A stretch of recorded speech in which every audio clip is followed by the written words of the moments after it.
ফেসবুকে কি তোমাদের রিলস ভিডিও ভাইরাল হচ্ছে না? কি করে ভাইরাল হবে তোমরা যদি সঠিক নিয়মে ভিডিও না আপলোড করো?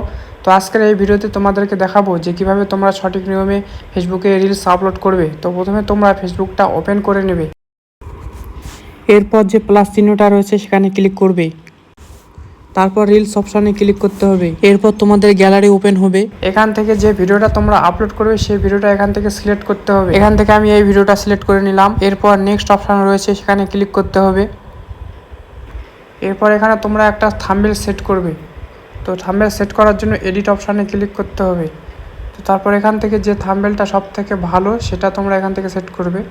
তো আমি এখান থেকে একটা থাম্বনেল সেট করলাম। এরপর সেভ অপশানে ক্লিক করতে হবে। এরপর এই ভিডিওটা যে সম্পর্কে সেই সম্পর্কে একটা টাইটেল লিখতে হবে। তো আমি এখানে লিখে দিলাম ধরুন মিনি ব্লগ, এরকম করে একটা টাইটেল ধরুন লিখে দিলাম। এরপর এখানে হ্যাশট্যাগ ইউজ করতে হবে, তবে তোমার ভিডিও ভাইরাল হবে। তো হ্যাশট্যাগ ইউজ করার জন্য হ্যাশট্যাগের উপরে ক্লিক করব।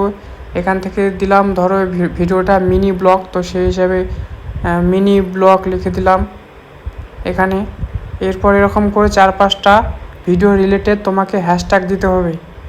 এরপর এখান থেকে শেয়ার অপশানে ক্লিক করতে হবে, তাহলে তোমাদের ভিডিওটা সঠিক নিয়মে আপলোড হয়ে যাবে এবং ভিউজ আসবে। তো প্রতিনিয়ত তোমরা যদি এইভাবে কন্টিনিউ 1-2 মাস আপলোড করো, আশা করছি তোমাদের ভিডিও ভাইরাল হবে। তো এই ছিল আজকের ভিডিও।